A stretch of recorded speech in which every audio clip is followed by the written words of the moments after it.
charme, niché au bord du Lot, est un havre de paix et un haut lieu de mémoire et de tourisme. Un pont construit par Gustave Eiffel, le pont Valentré, aussi nommé le pont du diable, classé au patrimoine, des ruelles pleines d'authenticité. Ici, il fait bon vivre et flâner. Ville de terroir et de vignes, mais aussi ville sportive qui accueille chaque année un trial exceptionnel.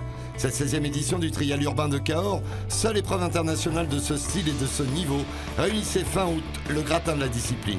Sous l'égide de Didier Valade, organisateur totalement impliqué dans cette épreuve avec son équipe et la marque Sherco, se retrouvent ici de redoutables pilotes pour un contest amical, mais de très haut niveau sur le plan technique. Tous les meilleurs pilotes du monde sont là et c'est la particularité de Cahors. On tient vraiment à ce que toute l'élite mondiale du trial soit représentée. Et ils suivent toujours, ils répondent toujours à mon invitation. Ça me fait énormément plaisir. Outre Perret Riba, Pierre Sauvage, Kenny Thomas, Gaël Chatagnon, on retrouvait Paul Bury, Auriel Noguera, Benoît Bincaz, Martin Pochez, Jacques Shepard, Quentin de Kottenberg, Maxime Varengen, Steven Coquelin, facétieux sur ce début d'épreuve, Frances Moret, Cédric Tempier, Paul Tarès, Perret Borelias, Alexandre Ferrer, notre champion du monde français, James Abil, champion anglais redoutable, Jérôme Fajardo, le bouillant espagnol, Takaisha Fujinami, qu'on ne présente plus, Albert Cabistani, souvent vainqueur à Cahors, et les deux Espagnols en lice pour le championnat du monde 2013. Adam Raga et bien entendu Tony Bow, l'invincible lutin mécanique. Le trial urbain de Cahors, c'est toujours bien sûr une grosse vitrine sportive, mais c'est aussi quelque chose qui permet de mettre en valeur notre ville, qui est une architecture assez spéciale et magnifique. Donc on a changé cette année complètement notre circuit. Il y a 50% du circuit qui est nouveau. Et on va vers tout un cheminement qui a été fait par la municipalité et qui va nous amener jusqu'au pont Valentré, qui est un des plus hauts monuments français. Et je pense que le public va trouver un endroit super. Didier Valade, organisateur comblé, est aussi le créateur de l'Académie Sherco, une pépinière de jeunes talents. Ils sont inscrits ici dans un programme d'apprentissage de cette discipline extrêmement difficile qu'il vaut mieux appréhender dès son plus jeune âge. Jérôme Delair est le professeur de cette jeune classe qui promet. On les retrouve sur un entraînement juste avant l'épreuve. Techniquement, vous savez bien le faire. Vous pouvez être sur l'arrière en fin de dalle, jamais à l'intérieur de la dalle. Ici, dans cette carrière ouverte au vent, peuvent s'entraîner les jeunes de cette académie. De la pierre, de la poussière, des dénivelés plutôt sévères, il ne manque pas d'espace pour apprendre les délicatesses de ce sport moto, pas vraiment comme les autres. Leur entraîneur nous parle de son métier. On commence à leur âge, puis après on commence à faire du championnat de France, championnat d'Europe, du mondial. Après on passe un BE ou un DE. Et puis avec de l'expérience qu'on a acquis dans le passé, plus un diplôme fédéral qui nous permet d'apprendre la pédagogie, la condition physique pour les pilotes, on essaye d'être entraîneur, mais c'est pas facile. Mais grâce à des jeunes comme ça, on arrive bien, quoi, parce que c'est quand même talentueux. J'ai 18 ans. J'ai 16 ans, bientôt 17 dans quelques jours. 14 ans, bientôt 15 en novembre. J'ai 19 ans. J'ai 16 ans, j'habite à Grasse dans les Alpes-Maritimes et donc ça fait 3 ans que j'ai intégré la Sherco Academy. Il y a une super bonne ambiance au sein du groupe, on est tous soudés, tous une grande famille. Un genre de grande famille, on a un bon entraîneur, Jérôme Delair, ainsi que Didier Valade qui nous aide vraiment pour progresser et arriver le plus vite au haut niveau.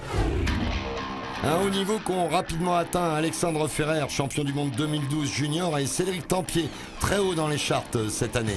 Eux aussi membres de cette académie, pas comme les autres.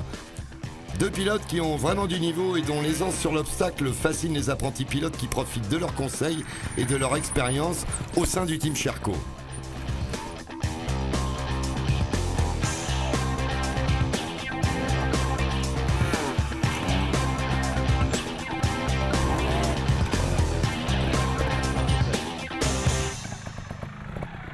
Ça fait maintenant 6 ans que je roule pour Sherco et dans un team auquel je me sens vraiment très bien.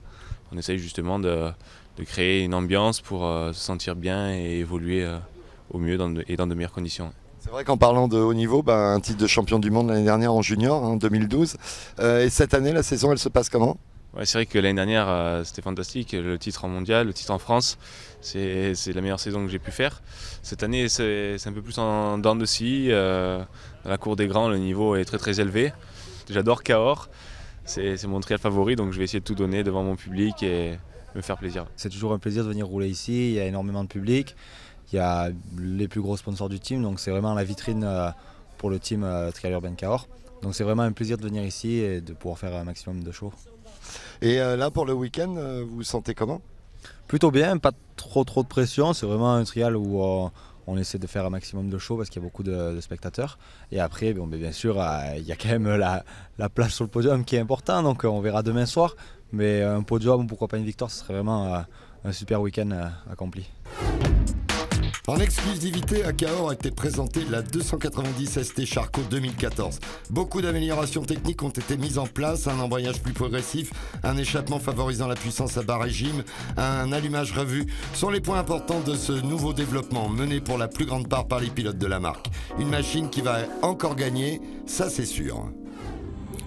Ce type d'épreuve n'existerait pas sans sponsors passionnés. S3, spécialiste espagnol de la pièce performance, et Distribike, plateforme de distribution de la moto en France, engagée auprès d'Alex Ferrer, sont présents cette année. On est partenaire du team Sherco France, donc avec Didier Valade, et par l'intermédiaire de Didier également, on est partenaire du Trial Indoor de Cahors, qui est un événement important dans la scène du trial mondial. J'ai la chance d'avoir dans mon équipe, chez moi, qui est ici aujourd'hui, un petit jeune pilote que j'aide depuis des années. Donc quand Didier est venu me voir pour investir dans le trial de Cahors, j'ai validé de suite. Le samedi soir à Cahors, c'est la fête du vélo trial. 10 pilotes au plus haut niveau mondial viennent démontrer leurs talents immenses. Un vrai bonheur visuel auquel la joie du public participe amplement. Ainsi, on a pu voir évoluer sur les zones tracées pour le trial du dimanche les meilleurs de la discipline. Fontenoy, Marc Vinco, Villermo, Benito Ross, Abel Mustilies. Sur 5 des 9 zones du trial moto, ces cyclistes particuliers vont s'affronter.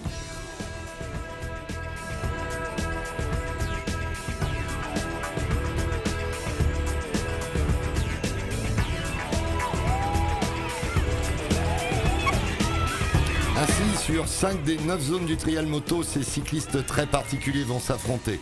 Nesclou, Burton, Estripo, Hermance, champion du monde français, font la fête et enflamment le public par leur figure. Notamment en fin de partie avec une course d'obstacles au chronomètre.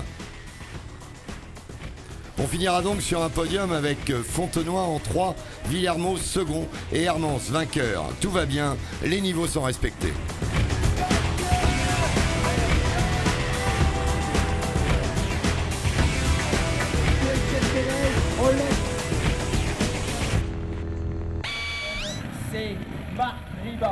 Place à la compétition, on va enfin voir rouler ces fameux extraterrestres. Sur la place principale, la première zone n'est pas des plus faciles pour débuter ce contest. Beaucoup des plus jeunes pilotes engagés en junior ne passeront pas par la porte d'entrée, très haute et difficile. Pas encore bien chaud, les pilotes vont essuyer quelques échecs. Marc Ribas sur Saosa évite la porte impossible et choisit les points accessibles. Malheureusement, il cale bêtement et se fait sortir avec très peu de points. Martin Pochez ne s'en sort pas si mal, limitant les risques sur les hautes marches de la sortie de zone. Jack Shepard, un junior anglais à cheveux roux bien sûr, va tracer sa zone avec intelligence, ne pas prendre trop de risques et marquer ses premiers points.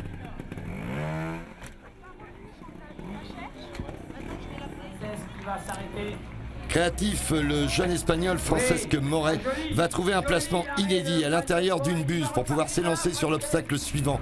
Il s'en sort avec honneur et donne des idées aux autres pilotes.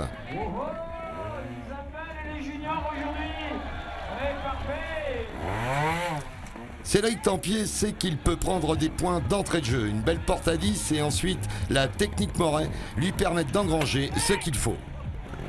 Il est précis, Cédric Tempier, tout d'un coup. Cédric Tempier qui a vu que le passage peut se faire par l'intérieur de la buse, c'est le freinage. Parfait, parfait, vous avez bien. Farardo sera le premier à franchir cette grosse porte d'entrée de zone. Ensuite, en guise d'échauffement, il nous démontrera combien il est à l'aise. C'était sans compter sur une roue arrière baladeuse et une réception un peu lourde qui l'oblige à mettre fin à son passage, chaîne de transmission totalement bloquée. Autour de Fujigas, l'adorable et souriant Takahisa Fujinami. Toujours généreux, il ouvre la zone par la grosse porte à 10 points. Tente ensuite un passage des plus rapides et des plus aériens, malheureusement se rate. Son sourire indique qu'il n'y a pas de drame, nous n'en sommes qu'au début de l'épreuve. Albert Cabestany va nous gratifier de son élégance et d'un passage des plus fluides. Décidément, ce trial de Cahors lui plaît et il le montre.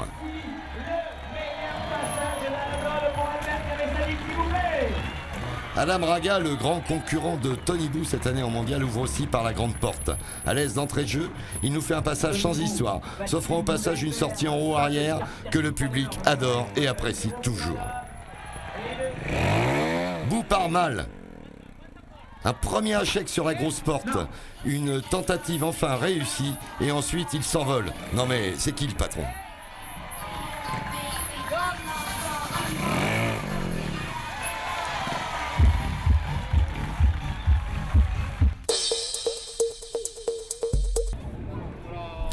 Face à la mairie, une zone a été tracée sur de très grosses billes de bois. Gaël Chatagneau se trouble devant ces troncs d'arbres piégeux à souhait. Il tente un passage pas trop difficile, mais échoue en sortant de la zone les deux pieds à terre. C'est le début du contest, tous ne sont pas encore tout à fait chauds. Paul Bury cherche aussi les points, mais se fait rejeter par ce tronc vertical qui semble vraiment infranchissable. De Kottenberg enquille la première difficulté et se joue avec aisance du piège de la sortie. Il est en forme, le montre et nous promet une belle journée. Kenny Thomas, le tout jeune, va surmonter le premier piège et finir sous les conseils de son coach sans trop perdre de points. Oriol Noguera fera un peu le même parcours, prendra quelques pénalités mais mènera Saossa jusqu'au bout. Steven Coquelin rentre fort dans la zone, il semble à l'aise, mais échouera devant la dernière marche, la pire.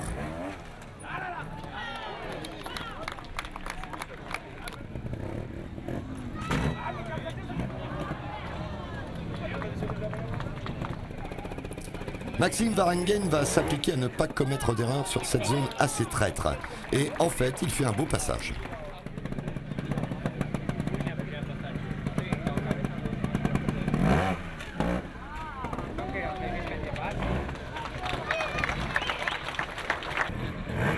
Paul Tarès, le neveu du grand champion des années 90, est là. Il va tenter un passage en force, mais se verra disqualifié suite à une sortie de zone complètement imprévue. Alex Ferrer aborde cette zone avec calme. Il passe avec élégance, engrange de gros points. C'est ce qu'il faut faire en ce début d'épreuve.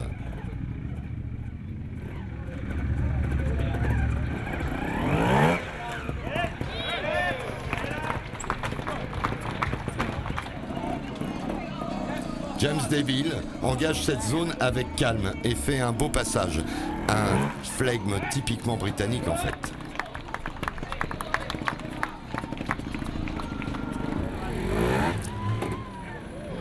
Chironi Farardo démontre son talent à lire et à comprendre les zones. Sans forcer, il va passer devant la mairie et récolter de jolis points. Il a l'air en forme. Sur cette même zone, Fujinami va faire une très belle entrée, associée à une sortie tout aussi superbe. C'est vraiment un plaisir que de le voir rouler.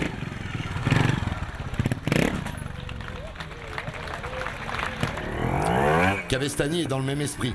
Détermination, précision des placements, les bonnes impulsions. Il est comme Adam Raga, très à l'aise dans ce début de contest et sans doute l'homme fort de la saison.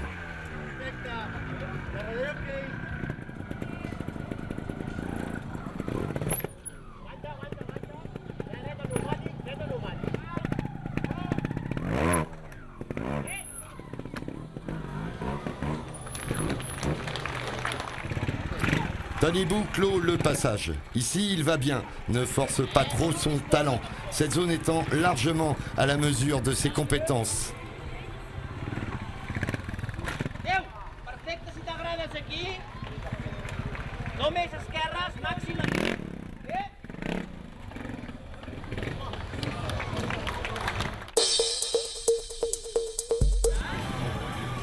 Près de la place du marché, de gros blocs de pierre sont installés. C'est Tarès qui ouvre le bal et choisit le passage le plus facile. Il marque le maximum de points sur cette zone difficile sans trop prendre de risques.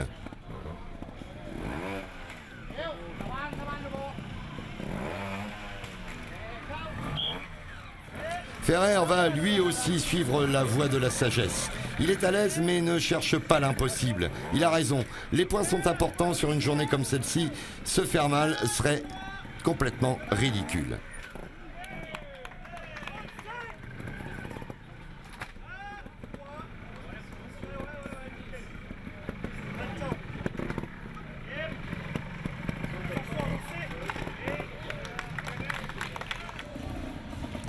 Farardo est bien là, mais sur les réceptions, on le sent inquiet à propos de sa transmission finale et de sa roue arrière baladeuse. Pourtant, ça passe et plutôt bien.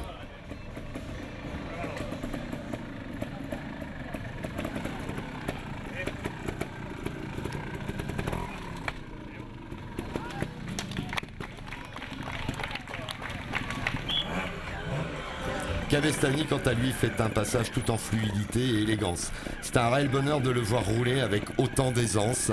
Un vrai spectacle.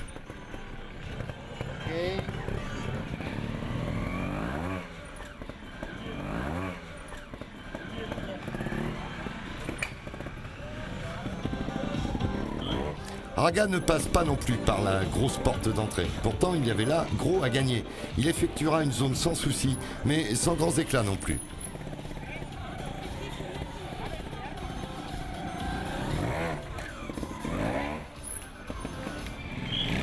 On ne critiquera pas cet excès de prudence puisque même Tony Bou s'abstiendra. Bernard Estripo, le traceur malicieux de ce trial, aurait-il surestimé les pilotes ?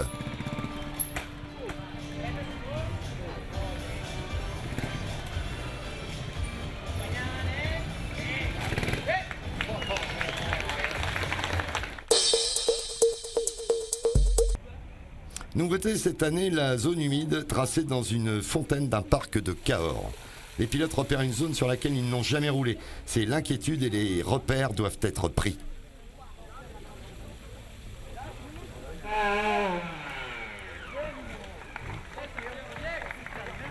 Pierre Sauvage, le plus jeune pilote de l'épreuve, s'élance. Secondé par son suiveur et mentor, il fera un assez beau passage, raisonnable cependant, et ne prendra pas trop de pénalités, mais ne marquera pas non plus le maximum de points.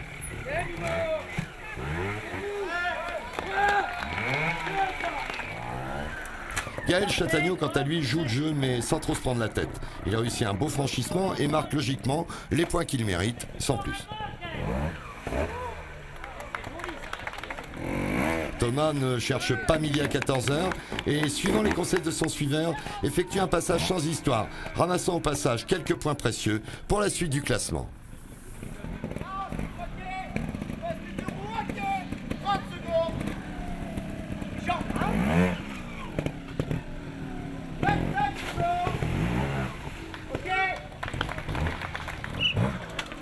Pere Borelias, l'Espagnol, gère cette zone avec calme et précision. Il sera un des premiers à tenter la grosse marche de sortie, mais sans succès malheureusement, mais sans trop se mouiller, heureusement.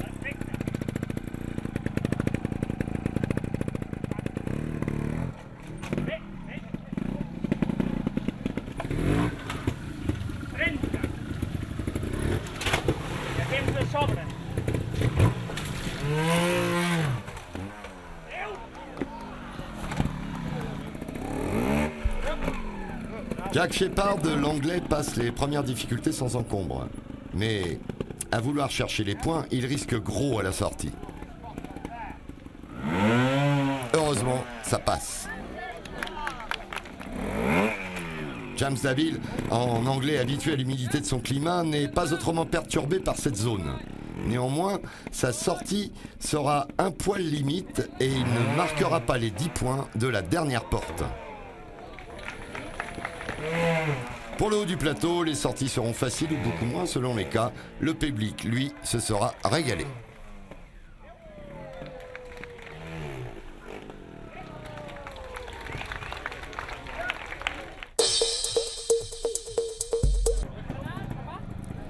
Nouvel emplacement pour les zones tracées habituellement au bord du Lot. Sur de grosses billes de bois, pas facile à négocier, Moret effectue un passage sans problème.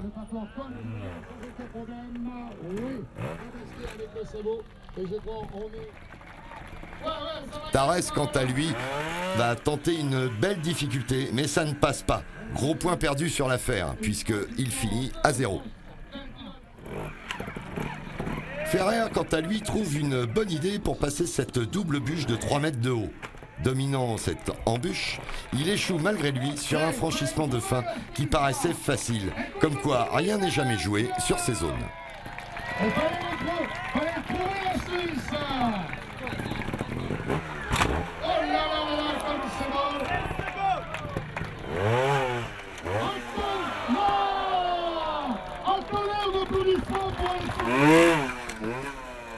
Dabil est à l'aise comme tout sur cette zone. Il montre le chemin à ses suivants, généreux comme à son habitude. Cabestany est malin, il évite avec la pluie qui commence à tomber d'aller se mettre dans les embrouilles. Sa sortie est absolument superbe. En suivant cette zone de bois, on retrouve les bonnes vieilles dalles glissantes chères à Bernard Estripeau. Coquelin en fera les frais, galérant quelques longues secondes pour s'extraire de ces pentes impossibles.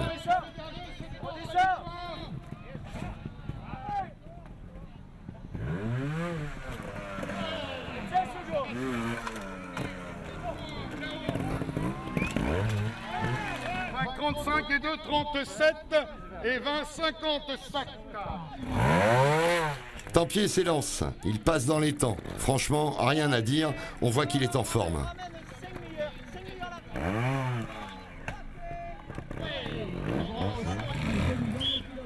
Et ici, on va vivre un tournant de l'épreuve, et il aura lieu sur cette zone. Tony Bou, très bien parti, va s'enferrer dans une situation impossible, incroyable même. Elle lui coûtera de précieux points et quelques places au classement. La pluie n'a rien fait pour aider notre champion fétiche.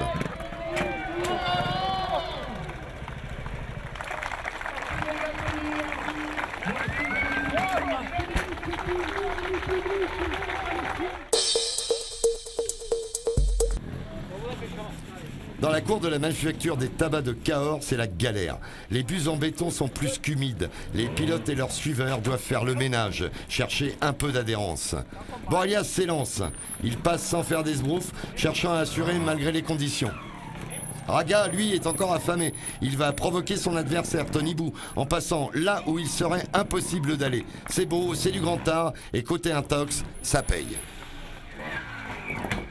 Cabestany, serein, comme tout, passe avec beaucoup de propreté. Il n'a pas l'air de forcer.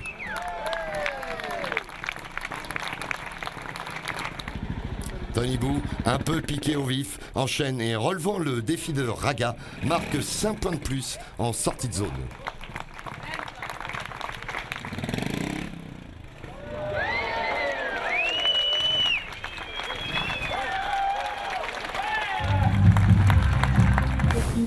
On se retrouve donc sur un podium junior au terme de cette superbe journée avec Frances Moret derrière Jacques Shepard et Cédric Tempier, valeureux vainqueurs de cette édition.